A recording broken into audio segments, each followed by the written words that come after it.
I'm going to show you how to crop and resize an image and save for web using Photoshop.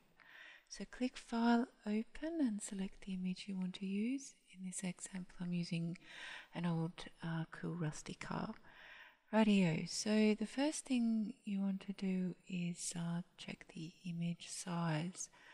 A lot of digital cameras nowadays will take images in excess of 2 megabytes, which is way oversized for uploading to the web or emailing. So go to the image menu and select image size, or you can use the keyboard shortcut Ctrl-Alt-I, which will bring up this same pop-up window. Now make sure that scale, styles, constrain proportions and resample image are all ticked. This is important, especially constrain proportions, if you want to maintain the same aspect ratio or proportions of the image once you've resized it. If you have unticked the constrain proportions, you will see that the height or width don't change as you type a new size for the width or height, but with it ticked they will change together, and that's what we want. Now the resample image should also be ticked. You have a range of options in the drop down to tell Photoshop what to do when resizing the image. I tend to go with bicubic because smoother or sharper will apply a filter while resizing, and I prefer to do that at the end. You do whichever way you like. Now enter the new size and click OK, and as you can see we've shrunk the image down quite a bit. Now for cropping, you can do this in several ways. Access the crop tool directly from the floating toolbar by clicking on it, or press C on your keyboard. For a freehand crop, you simply place your cursor and drag it out to where you want it to go. You then have handles on the sides, as you can see, in the middle of each side and on the corners, that you can use to adjust the crop size to whatever you want it to be. When you are ready, you just right click and select crop, and that's your freehand cropping of the image complete.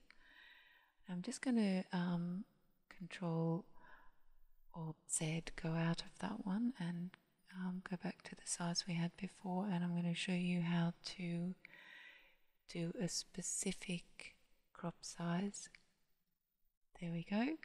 Now when you want to crop an image to fit in, say, a profile image on a website or a web banner, or even for printed where an image has to be a specific size, you can use the crop toolbar, which is just sitting underneath the top menu, and you can enter the width and height. For now I'm going to enter 550 pixels by 400 pixels height, and you'll see that the crop tool will now behave differently. When I drag out the handles, you'll see that I no longer have the handles in the middle on the sides. I've only got the diagonal corner resizing handles. This means that the crop tool is restricted to the size that I put in up the top. So I select crop, and when I view the image size I will see that it is the exact size that I put in just before.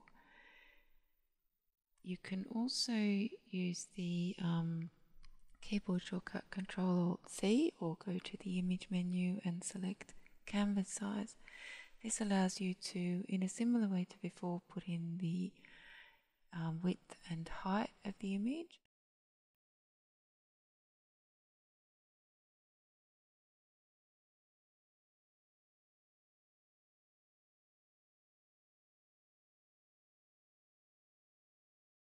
So now I'll just show you crop away some of the sky, I anchor it to the bottom and enter a new image size. When I click OK, Photoshop will warn me, and you just click proceed to accept a smaller canvas size.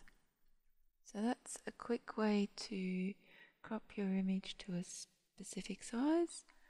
Before we save for web, I'm just going to show you a quick sharpening filter that you can apply to bring back a bit of clarity. Go to filter and sharpen and select sharpen. You can use a range of options here, but we're just going to go with the basic one for now. So select sharpen, and when you click OK, the filter will just show you a little bit more detail, which is great for on-screen viewing. So with that done, we're now going to save for web and go to File, click on Save for Web and Devices. Make sure you have 4 up clicked. If you just see the one image, you're seeing the original. With 4 up, you have the original top left with the 3 varied quality versions for optimizing.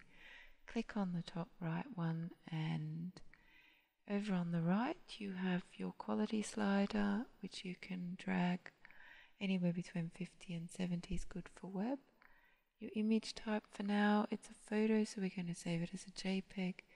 Logos, vector images can look good as a GIF, and images with transparency generally save as a PNG 24. When you've set your properties, you go down and click on the Save button. Always make sure that you save any edited image with a new name so you don't overwrite the original. And when you've done that, click on Save, and you have now cropped and resized an image for web using Photoshop.